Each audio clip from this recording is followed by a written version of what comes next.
কারো 300 টাকা দিয়ে বাজার মিলা যায়, কারো 30,000 টাকা দিয়া গেছে, মাছে কিনে লাইছে 28,000 টাকা, আরো খরচ বাকি রয়েছে, আরো আসতে 9টা টাকা আছে, আর 2,000 বুঝেন না?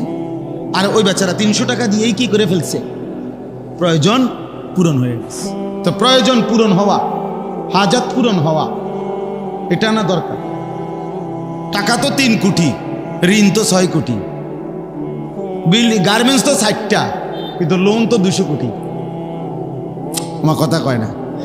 হাজার হাজার বড় লোক, লক্ষ লক্ষ কোটিপতি এই দেশে, এই সমাজে হাসে কিস্তিতে, কাশে কিস্তিতে, হাঁটে কিস্তিতে, তার গাড়ি, তার ঘর, তার আসবাব, তার বাড়ি, তার বিল্ডিং, তার রুম, তার বাথরুম, তার টাইলস, তার হাসি কাশি সব লোনের উপরে, কিস্তির উপরে, কিস্তির উপরে, সব কিছু, সব কিছু,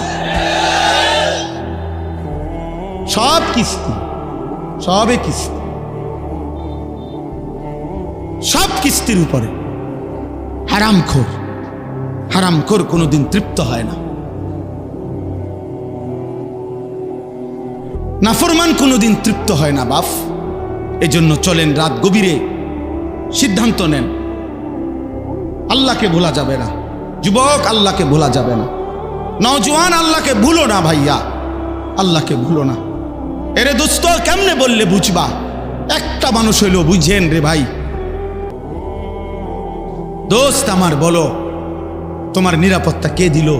রাত নাই, দিন নাই, একটা সেজদা দেয় না, এক ওয়াক্ত নামাজ পড়ে না, সারা দিন সারা রাত মোবাইলে নারী ছবি, অশ্লীল দৃশ্য আমরা দেখতেছি, হারামের উপরে আছি। বয়স্ক মানুষ, বুড়া হয়ে গেছে। আরে চাচা, আপনি 60 বছর, আপনি এখনো টেলিভিশনের মধ্যে বসা বসা নর্তকীর ছবি দেখেন, নাটক সিনেমা দেখেন। আরে বেশরম বুড়া, লজ্জা হবে কোন দিন? আর এই বুড়া চাচা, শরম হবে কোন দিন তোমার? 60 বছরও বেড়ি দেখার অভ্যাস নাই। 60 বছরও বিড়ি খায় মানুষ, 60 বছরও কথায় কথায় গালি দেয়, 60 বছরও কিস্তি নেয়। গুনাহ ছাড়বেন কোন দিন? কথা বলে না, গুনাহ ছাড়বে কোন দিন? এমন বুড়া মানুষ এখনো প্রত্যেক দিন মনে হয় অফিস টাইম, সাদোয়ানে বসা, এটা যেন ডিউটি, উনার সরকারি চাকরি। 2-4-5 ঘন্টা নারী ছবি, নাটক, সিনেমা। আর জিজ্ঞাসা করবেন না খবরে না কদ্দুর শুনি, কদ্দুর খবর শুনে গপ মারেন, কদ্দুর খবর শুনেন, তো খবর